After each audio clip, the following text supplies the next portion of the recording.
morning, here is the news at 10. First, the highlights. Lagos State Governor urges small, medium-scale entrepreneurs to tap into opportunities available amid myriads of challenges facing Nigeria. Federal government unveils renewal initiative to attain universal health coverage. On the foreign scene, nations adopt world-first transition from fossil fuels. And in sport, Nigeria defeat Rwanda to boost 2024 Cricket World Cup hopes. Now the details. I am Dele Agadumo. Nigerians, especially small and medium-scale entrepreneurs, must tap into the many opportunities available in the face of the challenges facing the nation to grow their businesses and be financially independent to increase the country's gross domestic products GDP. Lagos State Governor Babajide Sanwo-Olu stated this while declaring open the 8th Lagos MSMEs Exclusive Trade Fair with the theme Empowering MSMEs for After Excellence through Sustainable Economic Growth, which will hold till Saturday at Ikoyi. Governor Sanwo-Olu, who was represented by the State Deputy Governor Obafemi Hamzat, stated that many opportunities abound in the state and traders need to formalize their products to be visible to the thriving market, which the state government has supported immensely. SMEs represent over 90% of our businesses, and in most cases generate 50% of our gross domestic product. Ours are not different. People in our society have assets but cannot be collateralized. So that's the man, that man on the street that this is poor. It's not really poor. It's because in Africa, formalization is about 10%. The guest speaker, a professor of entrepreneurship hub and strategic management in the University of Lagos, Sunday Adebisi, who noted that youths should be encouraged to stay in the country and utilize their talents to grow the nation's economy, called for the review of the Startup Act 2022, which was signed by former President Muhammadu Buhari in October last year. According to him, this would eradicate the challenges of unrealistic government policies, hyperinflation rate, and the Japa syndrome, which he described as the enemy of economic growth in the country. Every small business must scale into becoming a medium business. Every micro business must scale into becoming a small business. Every medium business must scale into becoming a large business. We must produce so every day. Then we have fair access, and then we can take a position to do what we feel there. We can take a position to feed Colombia. We can take a position to feed Egypt. We can take a position to feed every African country. We will not say you should not come here. You are coming in with your product. They will add much more product to counter and balance the trade. This is important. Earlier, Commissioner for Commerce, Cooperatives, Trade and Investments, Folashade Ambrose Medebem, said the 5 days exclusive trade fair would give networking opportunities for traders as well trainings on how to package their goods to entice consumers, among others. Enhancing the capacities of our MSMEs will contribute to job creation, poverty reduction, and overall economic prosperity of our nation. The highlight of the event was the inspection of the exhibition stand by the Deputy Governor and his entourage. Lagos State Governor Babajide Sanwo-Olu has linked the reduction in armed robbery assault against any financial institution in the state to the continuous review of the state's security architecture and the consistent surveillance put in place to nip organized crime in the bud. Governor Sanwo-Olu stated this at the 17th Town Hall meeting on security organized by the Lagos State Security Trust Fund, LSSTF, where stakeholders in the security circle, citizens and private sector donors met to evaluate issues relating to safety in Lagos between October 2022 and September 2023. He praised the police and sister agencies for their collaborative efforts towards combating crimes in the city, saying 2024 would kick off with new security measures as plans are on to raise the fleet of patrol vehicles for security agencies by 300 units. The governor personally led the donation drive to LSSTF by raising 2 billion naira voluntary contributions to the trust fund. LSSTF Executive Secretary Abdul Razak Balogun noted that the fund used donations it received in the last 10 months to bridge the equipment shortfall within federally controlled security agencies operating in Lagos.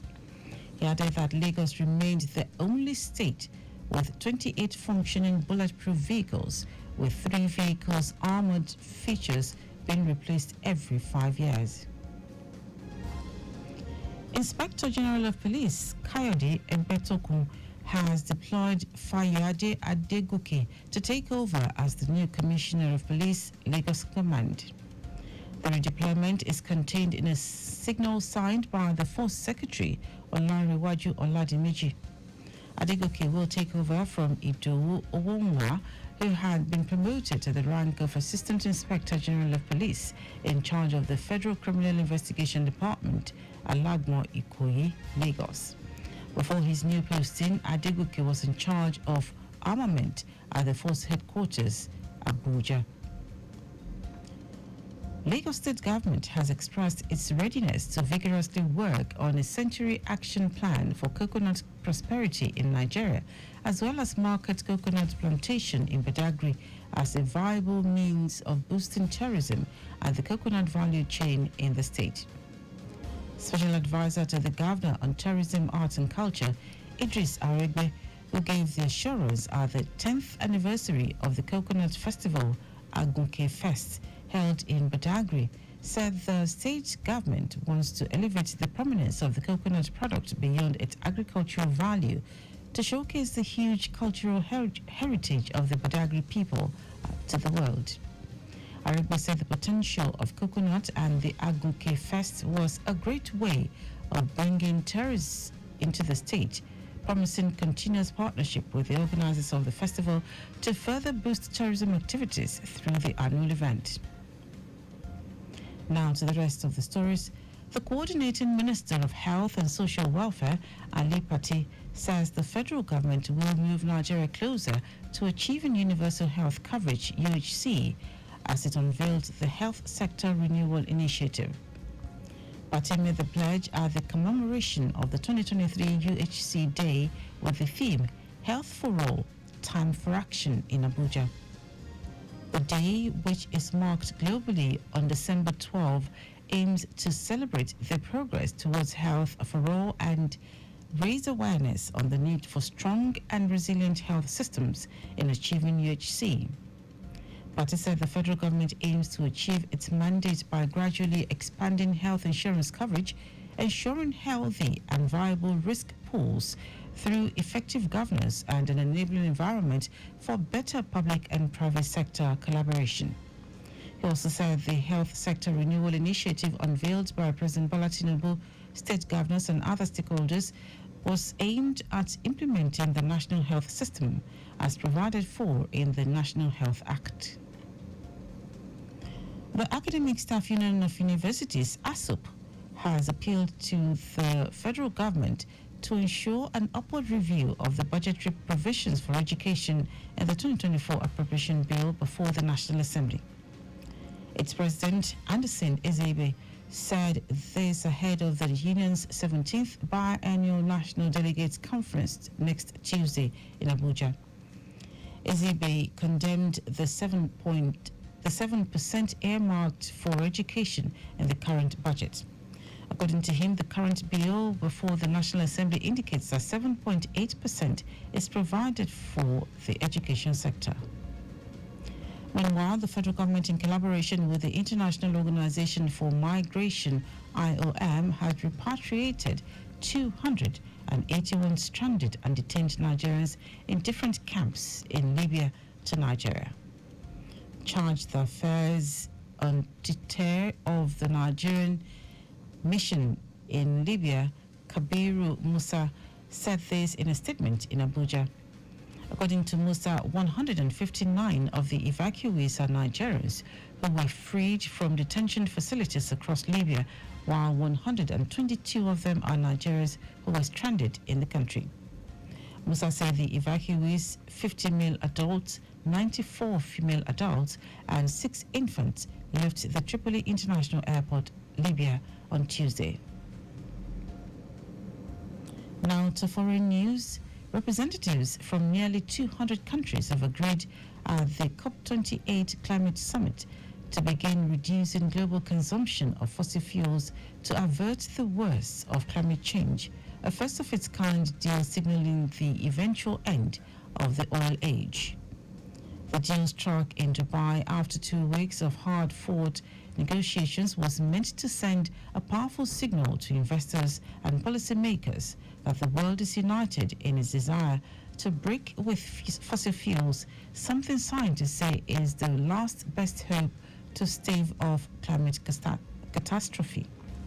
COP28 President Sultan Al Jaber called the deal historic, adding that its true success would be in its implementation. Several countries cheered the deal for accomplishing something elusive in decades of climate talks. Now, sports. Nigeria has defeated Rwanda by 3 runs at the ongoing 2024 International Cricket Council ICC Women's T20 World Cup in the United Arab Emirates and Bangladesh. Coming from a loss in their previous Group B games, both countries needed a victory to keep their semi-finals qualification hopes alive. The female Yellow-Greens win was decided by the Duckworth-Lewis method after Nigeria's innings was affected by the rain. Nigeria is now second in Group B with 2 points from 2 games and will face host Uganda on Thursday in the last group game. The top 2 teams in the group will make it to the semi-finals, while the finalists qualify for the World Cup. And that was our news at 10. Just before we go, speed thrills but kills. Please do not drive beyond specified speed limits. You can follow us and like all our various social media platforms: X, formerly Twitter, Lagos Traffic 961, Instagram, Lagos Traffic Radio 961. Watch us live on Facebook, Lagos Traffic Radio 96.1 FM. On YouTube, subscribe and watch all our previous programs and news on our channel, Traffic Radio 961. Did you know the Sanwo-Olu administration added 2 higher institutions to universities? You can get more details on the Lagos State Government website. To end the news are the highlights of the major stories. Lagos State Governor Babajide Sanwo-Olu has urged Nigerians, especially small and medium-scale entrepreneurs, to tap into the many opportunities available in the face of the challenges facing the nation to grow their businesses and be financially independent to increase the country's gross domestic product (GDP). The Coordinating Minister of Health and Social Welfare, Ali Pati, says the federal government will move Nigeria closer to achieving universal health coverage (UHC) as it unveiled the Health Sector Renewal Initiative. Also told you that representatives from nearly 200 countries have agreed at the COP28 Climate Summit to begin reducing global consumption of fossil fuels to avert the worst of climate change, a first-of-its-kind deal signaling the eventual end of the oil age. And in sport, Nigeria has defeated Rwanda by 3 runs at the ongoing 2024 International Cricket Council ICC Women's T20 World Cup in the United Arab Emirates and Bangladesh. For contact with the newsroom, send a message to newsroom@trafficradio961.ng. That is the news broadcast compiled by Adirayo Idowolaya. I am Dele Agadumo. Good morning. Thank you for listening.